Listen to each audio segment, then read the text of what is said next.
Halo pemirsa TV Andi dimanapun berada. Hari ini kita bertemu kembali dalam program Bincang Inspirasi dari Andi Academy.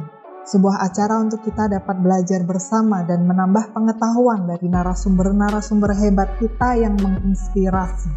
Bapak Bambang Asdianto pribadi. Beliau telah banyak berkecimpung dalam dunia basket, baik sebagai pelatih maupun data analis. Yang terakhir, salah satu sumbangsih beliau adalah telah mengawal tim putra Indonesia memenangkan medali emas di SEA Games 2022 lalu di Vietnam.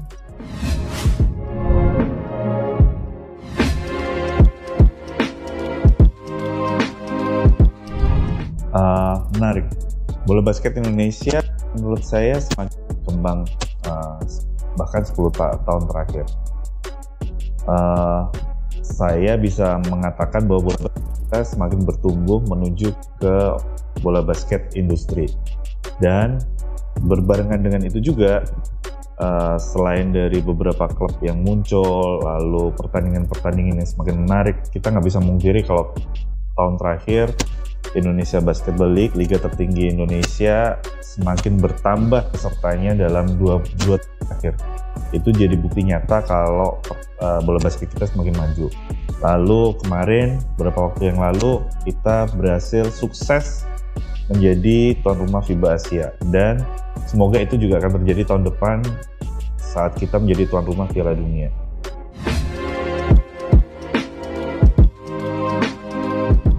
Itu nggak hanya bola basket aja ya, semua olahraga, bahkan mungkin di semua kehidupan yang di samping-samping kita yang dekat sama kita pasti berpengaruh sekali dengan pandemi. Nah, seperti yang tadi saya katakan bahwa basket 10 tahun terakhir itu semakin berkembang dan bertumbuh. Nah, ternyata di masa pandemi itu banyak pelaku-pelaku bola basket yang coba untuk mengembangkan knowledge dan teknologinya untuk mengimbangi pertumbuhan bola basket dan lebih siap lagi pada saat pandemi berakhir, mengarungi bola basket, mengarungi kompetisi dengan lebih siap lagi.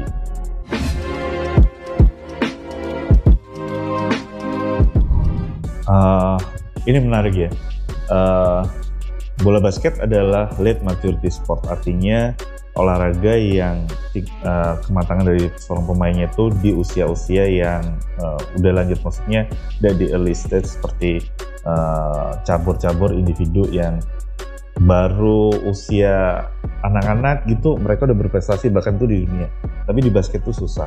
Nah, namun tidak ada batasan usia berapa mereka mulai diperbolehkan untuk berlatih basket.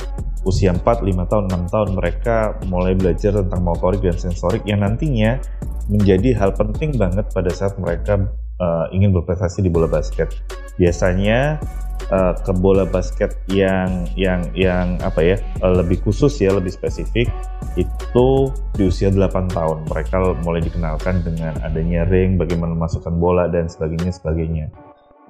Itu dikenal 8 tahun sampai 12 tahun dikenal sebagai mini basket, dan itu menurut saya marak sekali di Indonesia bahkan setelah pandemi.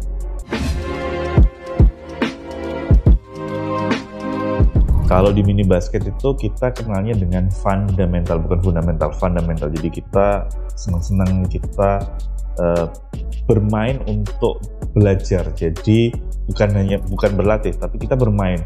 Dalam permainan-permainan yang aktivitas-aktivitas yang kita buat, kita belajar sesuatu di situ tentang bola basket. Setelah mini basket, kita ada usia peralihan di situ yang disebut pasarela, usia 14 tahun, dan usia 16 tahun itu sudah menuju ke bola basket yang dalam tanda kutip benerannya. Kenapa beneran? Karena di usia itu ada sudah ada turnamen internasional di usia 16 tahun. FIBA usia 16 tahun, Asia, Eropa, bahkan dunia. Nah, dari 16 tahun mereka berproses berlatih yang benar untuk mencapai prestasi. Di usia 18 tahun mereka sudah terbiasa dan harusnya mereka udah memutuskan bahwa saya akan menuju ke bola basket profesional di usia 18 tahun dan seterusnya.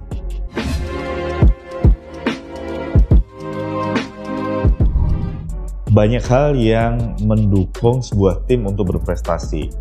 Salah satu yang paling penting pasti dari ilmu keolahragaan itu sendiri, ilmu kepelatihan, keilmuan fisik, psikologi, gizi, fisioterapis, penanganan cedera dan lain sebagainya. Nah, statistik di sini atau yang memang saya geluti adalah alat bantu untuk membuat progres tim tersebut menjadi lebih efisien dalam mencapai target yang diinginkan. Nah, ketika semua aspek tersebut bisa berjalan dengan harmonis, maka keinginan yang atau tujuan yang ditancapkan di awal itu semakin efisien untuk dicapai.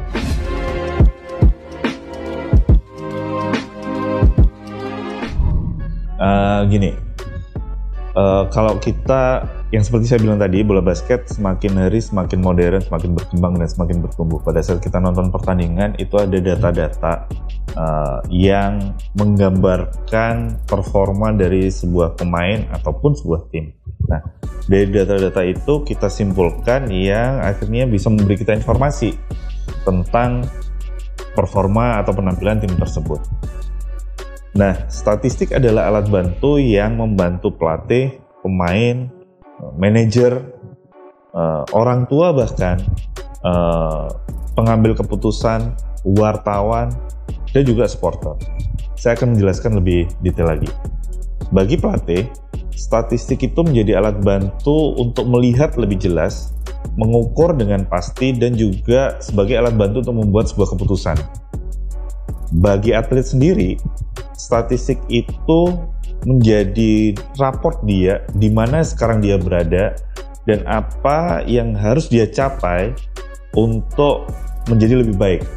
Nah, hal yang dilakukan itu akan dikomunikasikan dengan pelatih sebagai pendamping dia untuk berkembang, dan yang dikomunikasikan itu tepat. Apa yang akan dia kembangkan itu tepat banget. Nah, begitu juga dengan orang tua. Maka orang tua pada saat berkomunikasi dengan pelatih tentang anaknya, itu orang tua mengerti di mana sih peran anak itu dalam sebuah tim, bagaimana progresnya dan apa yang dibutuhkan anaknya, dan komunikasinya pasti akan lebih enak gitu dengan pelatih yang juga mengerti tentang statistik.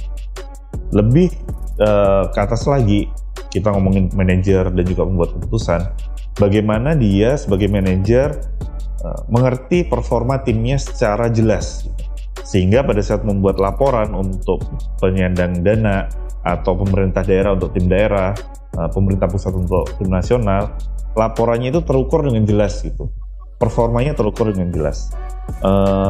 Jadi nggak hanya untuk pemain, nggak hanya untuk pelatih, bahkan wartawan, media itu sangat-sangat menunggu statistik, sangat-sangat menunggu statistik yang keluar dari setelah pertandingan, karena mereka akan mereportkan seberapa seru pertandingan itu, kenapa tim A lebih bagus daripada tim B, itu semua terbaca di statistik tersebut. Jadi sangat luas sih tentang statistik ini.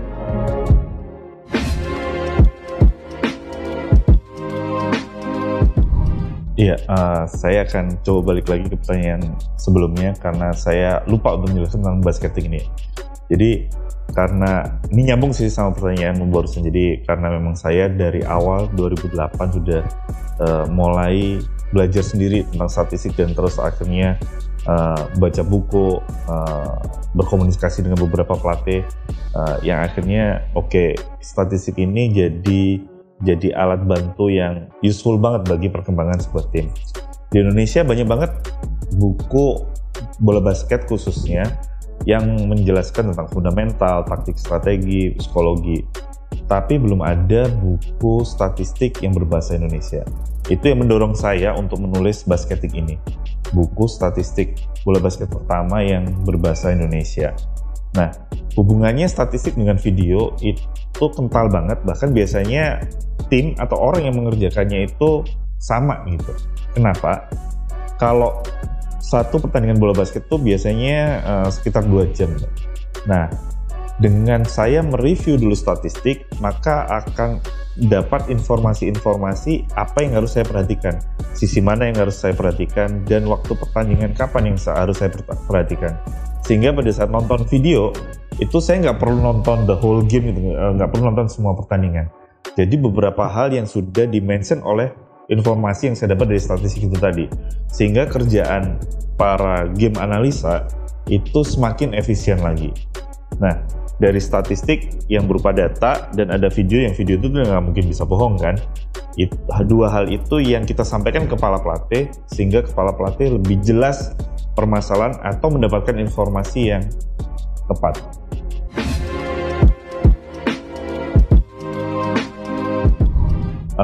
Pertanyaan menarik. Beberapa waktu lalu saya bikin kelas judulnya Statistic Planning, tentang bagaimana menggunakan statistik sebelum kita membentuk sebuah tim atau perencanaan awal, lalu pada saat prosesnya di latihan kita menggunakan statistik, dan pada saat bertanding kita menggunakan statistik. Di 3 tahap itu kita bisa menggunakan statistik. Video akan berpengaruh di latihan dan pertandingan, tapi statistik bisa berpengaruh mulai dari awal.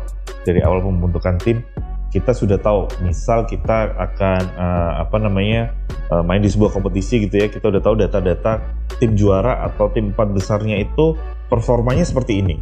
Jadi kita akan menuju hal itu. Nah, dalam proses latihannya kita akan membuat sebagaimana hal-hal yang kita lakukan itu menuju hal tersebut. Nah, dievaluasilah di pertandingan uji coba dan pertandingan itu. Kenapa saya menulis di buku saya itu Basketik, Acuan dan Pacuan.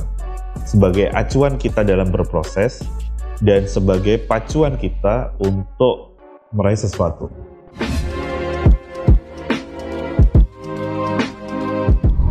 Kita lihat di tim profesional, statistik itu sangat penting bagi pemain untuk negosiasi tentang gaji, atau statistik juga bisa membuka kesempatan dia untuk mendapatkan lebih baik di klub yang lain. Istilahnya seperti itu kan raport ya, untuk bagaimana dia menegosiasikan ulang tentang gaji dan kontraknya. Itu di tim pro. Kalau kita lihat di tim daerah atau tim nasional atau yang tim yang memilih 12 pemain terbaik, maka seorang pemain harus mengerti perannya dan performa dia dibandingkan dengan para pesaingnya yang di posisi yang sama untuk memperoleh 12 spot itu tadi. Nah, jadi sangat penting sih di situ. Tapi intinya adalah pada saat saya atau seorang pemain ngerti tentang performanya based on statistik, dia akan dengan jelas dan tepat mengkomunikasikannya dengan pelatih sebagai pendamping dia dalam development progress ya. Misal contoh, tembakan saya kurang bagus, saya ingin tembakan saya lebih bagus sekian persen. Dia mengkomunikasikan dengan pelatih dan pelatih memberikan feedback tentang macam-macam aktivitas yang harus pemain tersebut lakuin. Jadi menurut saya statistik itu sangat-sangat penting juga sih bagi seorang pemain.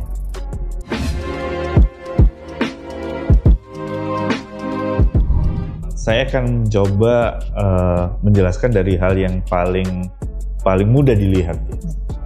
Dalam 10 tahun terakhir, gap pertandingan itu yang awalnya itu kita sempat rata-rata satu pertandingan itu selisihnya hampir mencapai 20 poin.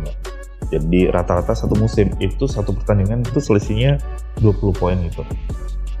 Kalau kita sebagai penonton gitu, siapa sih yang mau nonton pertandingan yang selesainya itu selisihnya 20 poin gitu. Tapi semakin kesini, kita semakin mendekati single digit point. Bahkan di sebelum pandemi itu kita margin dari rata-rata setiap pertandingan itu selisihnya hanya 10 poin. Nah, itu jadi fakta setelah dari 10 poin menjadi 10 poin. Artinya tim-tim semakin berbenah untuk menyajikan sebuah pertandingan yang semakin seru. Yang awalnya selisihnya 20 poin jadi 10 poin. Ini semakin seru. Nah, akhirnya penonton atau penikmat bola basket itu akan terpancing nonton karena pertandingannya sekarang jadi semakin seru nih. Nah, dengan banyaknya penonton pasti banyak juga sponsor yang akan melihat bola basket ini. Dengan begitu kedepannya pasti industri bola basket juga akan semakin maju. Itu contoh dari yang paling mudah dilihatnya nih. Selanjutnya adalah perkembangan media sosial yang setiap tim sekarang punya tim medianya sendiri untuk saya nggak ngomong menjual ya, untuk menggambarkan bagaimana kehidupan sehari-hari mereka dalam berproses pelatihan, as a team, dan juga pemain. Nah, di situ juga membuka pintu dari sponsor para pemain untuk jadi sponsor pribadi lah bagi para pemain itu, yang beberapa sponsor tertarik dengan si pemain ini misalnya. Dari situ sangat-sangat membantu menurut saya. Jadi pemain itu, ini sekarang bola basket di level pro itu semakin menarik karena semakin seru. Yang kedua, medianya juga semakin masif dalam menggaungkan bola basket ini. Nggak hanya di dalam negeri, sampai ke luar negeri. Bahkan kalau boleh saya bilang, salah satu liga Jepang, yang liga utamanya itu mulai tertarik dengan liga kita, mulai menjalin hubungan dengan liga kita. Nah, ini jadi benar-benar jadi panggung bagi para pemain muda. Ini ada panggung yang gede banget, dan udah pasti ini para penontonnya semakin tahun akan semakin nambah. Kalian para pemain muda, masa nggak mau sih tampil di panggung ini? Itu sih menariknya.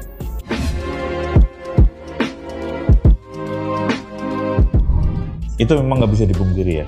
Bahkan mungkin sampai beberapa tahun ke depan gitu ada stigma itu, karena bola basket juga bagian dari olahraga Indonesia gitu. Saya juga nggak menyanyikan bahwa semua tim profesional di Indonesia bisa memberikan apa yang diinginkan oleh para pemain muda dari Indonesia yang ingin bertanding di situ. Tapi jika kita melihat dari waktu ke waktu yang saya bilang tadi, basket semakin menarik, basket menjadi sebuah industri. Beberapa contohnya yang kita lihat sekarang, beberapa artis mulai masuk ke beberapa tim profesional.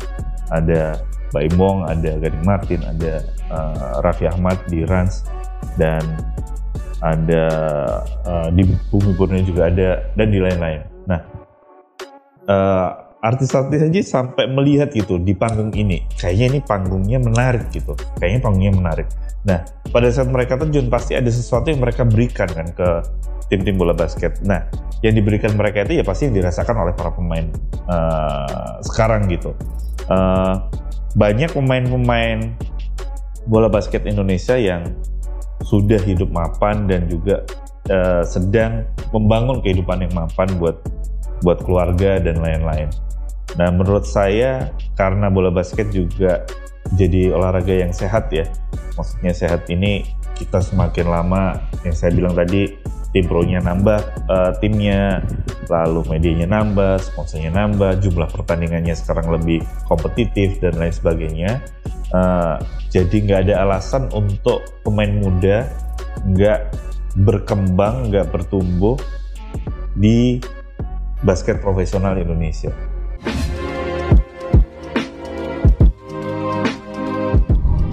Basketik ini kayak saya menulis buku ini tentang, ini adalah alat bantu yang namanya statistik yang bisa Anda gunakan di bagian manapun dan sebagai apapun gitu.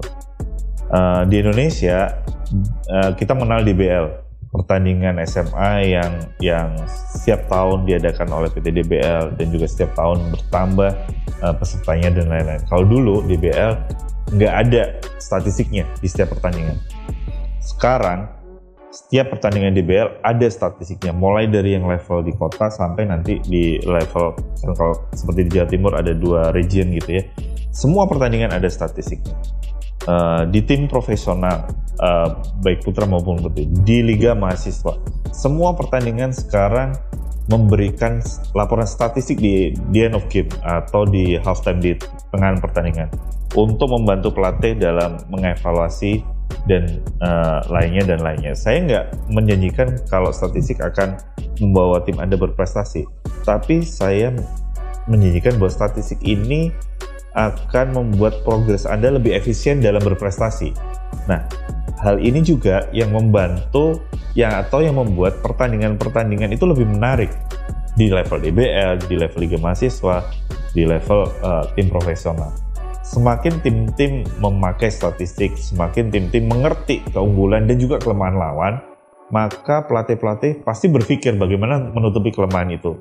Nah, itu yang terjadi, dinamika itu yang terjadi di setiap pertandingan kami di level profesional, bahkan mungkin di SMA ada beberapa tim yang sekarang seperti itu. Nah di situ udah pasti deh, secara nggak sadar prestasi kita nanti juga akan naik karena kompetisinya semakin runcing dan semakin membaik. Dan waktu saya di Satria Muda, selama saya di Satria Muda 5-6 tahun, tim Satria Muda waktu itu selalu masuk di final.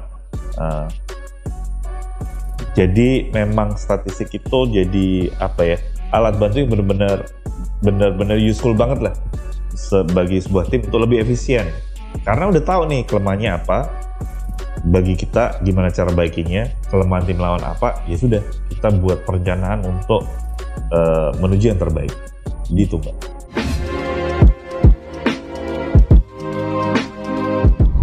Jadi saya di sekolah itu saya menggeluti basket sih, ekstrakurikulernya juga basket, tapi nggak pernah jadi tim inti ya di sekolah itu ya.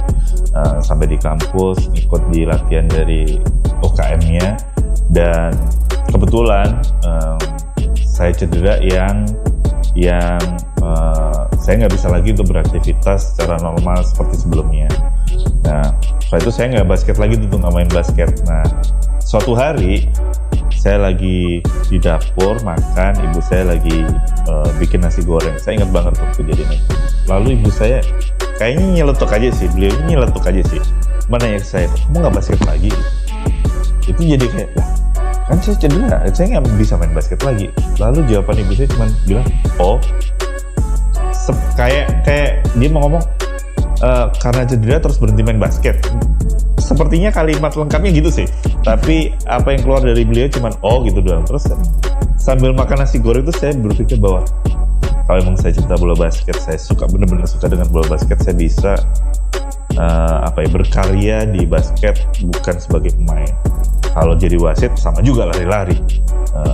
Saya akhirnya memutuskan untuk mencoba waktu itu menjadi pelatih, mulai menjadi asisten pelatih, lalu saya menikmati prosesnya dan ngambil lisensi dasar, lalu berproses di situ, dan saya nikmatin itu, dan akhirnya saya bersyukur banget bisa berkarya di olahraga yang saya cintai ini sebagai pelatih dan juga sebagai analisa statistik.